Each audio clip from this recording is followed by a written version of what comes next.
की खुदाई को लेकर चढ़ाई है, तो कहीं मंदिर को बचाने का मोर्चा है, तो कहीं राम नवमी पर रणभेरी है।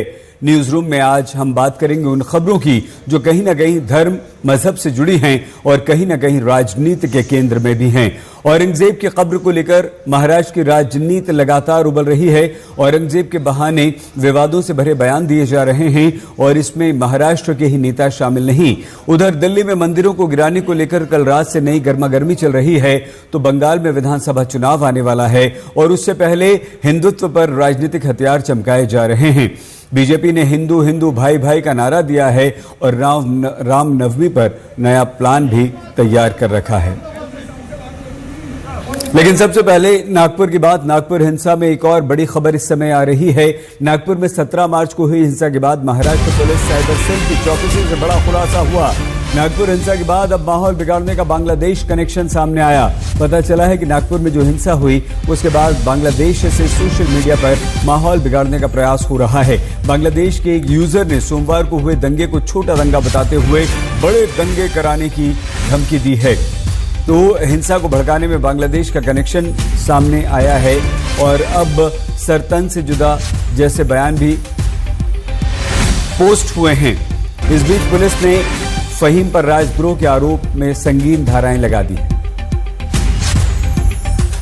सर, एक आप नतीजे पर पहुंचे इन्वेस्टिगेशन के बाद कि किसी भी तरह की आयत या रिलीजियस टेक्स्ट या अरेबिक टेक्स्ट उस कपड़े पे जो दिखने में आ रहा है वीडियो में वो नहीं था, उसके बाद आईटी केसेस रजिस्टर हुए। नहीं, ऐसा उस वीडियो में तो ऐसा कुछ दिखने को नहीं आ रहा है। और लेकिन ये उसमें समझ में आ रहा है कि वो जो वीडियो था वो वीडियो को थोड़ा डॉक्टर करके कट करके अपने साथ में उसके साथ में अपना एक जो वो लोग बोल रहे थे जो आरोपी हैं और उसके साथ में वो जो उन्होंने कमेंट्स किए, इस प्रकार से एक वीडियो बनाकर एक नैरेटिव बनाकर उन्होंने अपने सोशल मीडिया पे डाला और उसको एक फायर की तरह सभी लोगों में स्प्रेड कर दिया, जिसकी वजह तक शाम तक ये दंगे की स्थिति बन गई। ये हमने एक FIR नंबर 27/25 इस प्रकार का उन लोगों पर हमने दाखिल किया है, जिसमें हमने कलम 192, 196, 353 1B, 353 1 का और 152 भी 152 भी एक दूसरे FIR में हमने डाला है। इसमें यही है कि जो वीडियो को डॉक्टर किया गया, डॉक्टर करने के बाद सब में स्प्रेड किया गया और वायलेंस करने के लिए उन लोगों को प्रेरणा दी गई। अक्सर देखा जाता है फेक न्यूज नैरेटिव्स प्रोटेस्ट होते हैं, लेकिन ये नागपुर के प्रोटेस्ट में कई ऐसी चीजें देखी गई जो काफी गंभीर स्वरूप की बताई जा सकती है, जिसमें महिला पुलिसकर्मी हो या पुलिसकर्मी हो, उनके ऊपर मारहान होना, बदतमीजी होना। तो इसमें आप कह सकते हैं कि फहीम खान नामक एक शख्स की नाम सामने आ रहा था, जिन्होंने ये जो वायलेंस है वो शुरू किया है। कहीं ना कहीं बजरंग दल के खिलाफ पहले FIR की मांग की थी, उसके बाद जो सिलसिला है वो आगे बढ़ता चला गया। तो ये 152 ऑफ भारतीय न्याय संहिता जो आप बता रहे हैं, टेररिस्ट एक्ट लगाए गए हैं, उसमें फहीम खान को भी बुक किया गया है। अभी तक की जो इन्वेस्टिगेशन है उसमें उनका रोल क्या सामने आया? 152 जो लगाया गया है, तो FIR जो उसने किया वो तो चलो उसका एक संवैधानिक अधिकार है, लेकिन साथ में ही जो वीडियो बना के जो उसमें उसने मैसेज दिया, फॉल्स नैरेटिव बनाकर उसने सभी लोगों में स्प्रेड किया, उसके संबंध में उसके ऊपर में FIR दाखिल की गई है। बाद में जब ये वायलेंस हुआ उसके रिलेटेड जो क्लिपिंग्स है उसको ग्लोरीफाई किया, उसको प्रमोट किया, वायलेंस को प्रमोट किया, फर्दर वायलेंस करने के लिए लोगों को अपील की, इसलिए उस पे और अन्य लोगों पर इस प्रकार के हमने कलम लगाए हैं। आइए सीधे नागपुर मुस्तफा शेख हमारे संवाददाता के पास आपको लिए चलते हैं। मुस्तफा, जांच कहां तक पहुंची है? जी बिल्कुल, आप कह सकते हैं कि एक तरह से नागपुर पुलिस ने काफी प्रोग्रेस किया है इस पूरे मामले में। उन लोगों ने पहले राइटिंग का केस लिए थे, लेकिन अब IT सेक्शन के जो केसेस लिए हैं उसमें टेररिज्म का जो एक्ट है वो भी लगाया गया है। कई सोशल मीडिया हैंडल्स हैं, फहीम खान के साथ साथ और भी लोग हैं जिनके सोशल मीडिया हैंडल्स को आइडेंटिफाई कर उसमें अक्यूज बनाया गया। ये वो लोग हैं जो एक तरह से वेपन लेकर, आर्म्स लेकर देश के खिलाफ ये आंदोलन करने की जो कोशिश और साजिश रच रहे थे उन लोगों का।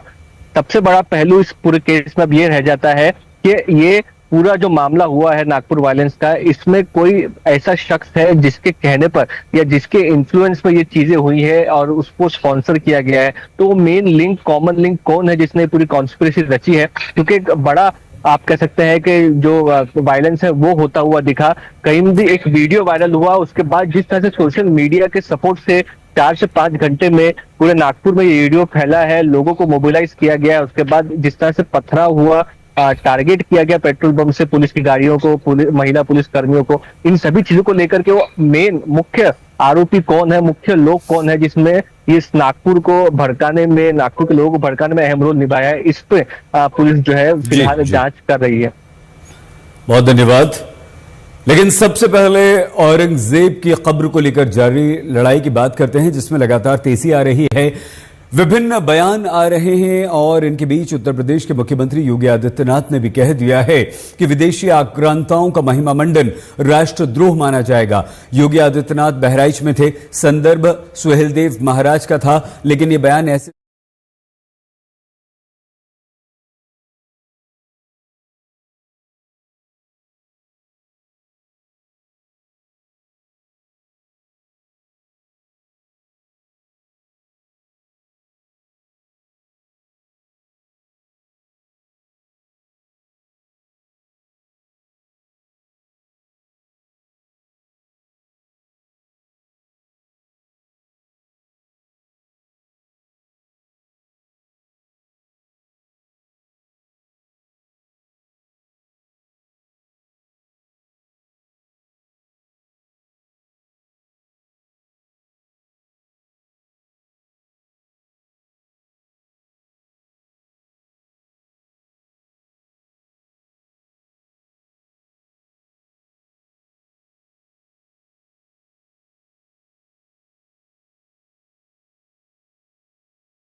महाराष्ट्र में औरंगजेब की कब्र से शुरू हुई लड़ाई अब काशी मथुरा तक आ चुकी है।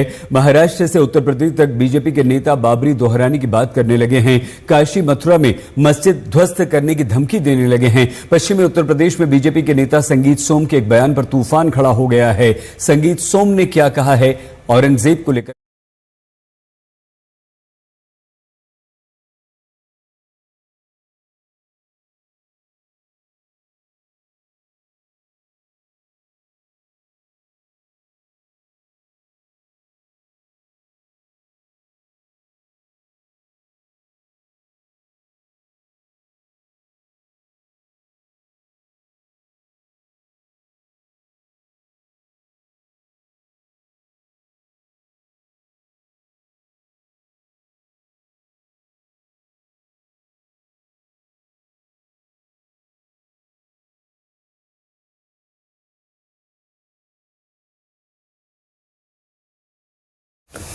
देवेंद्र फडणवीस उपद्रवियों को कब्र से निकालने की बात कर रहे हैं तो संगीत सोम कह रहे हैं कि मथुरा काशी ध्वस्त करो।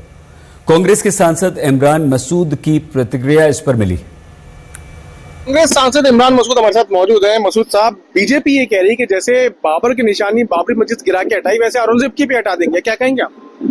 अब इनके पास किसान के लिए कुछ नहीं है, इनके पास नौजवान के लिए कुछ नहीं है, जो देश के अंदर नफरत बांट करके सियासत करना चाहते हैं और नफरत की सियासत देश को तबाह कर देगी। वो ये भी कह रहे हैं कि काशी मथुरा में कोर्ट का ऑर्डर का वेट नहीं करेंगे, हम जाएंगे मंदिर बना लेंगे वहां पर। यही तो हम भी कह रहे हैं कि संविधान को आप मानते नहीं हो, आप संविधान की धज्जियां उड़ा रहे हो।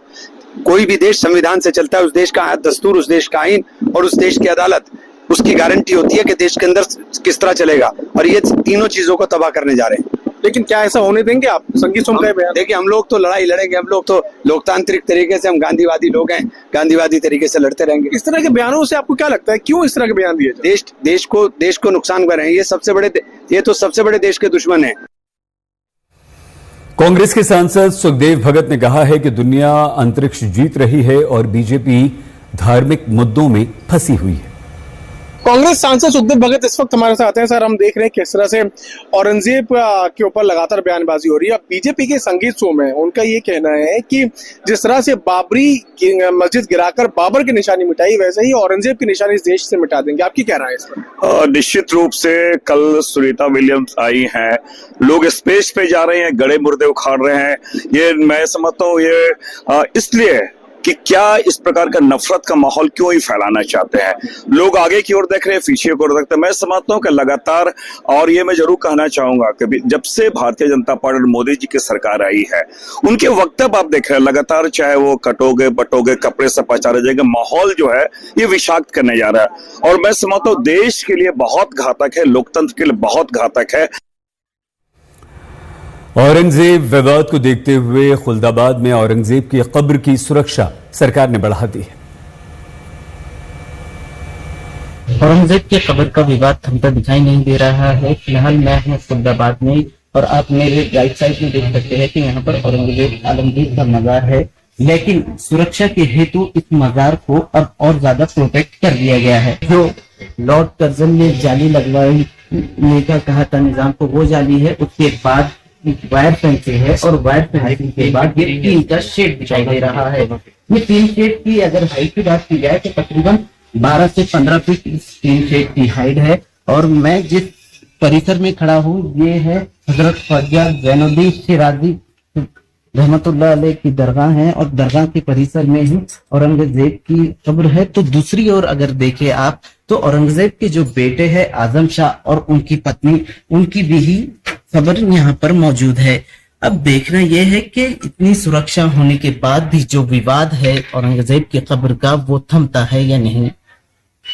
इसरार चिश्ती, खुल्दाबाद, छत्रपति संभाजी नगर।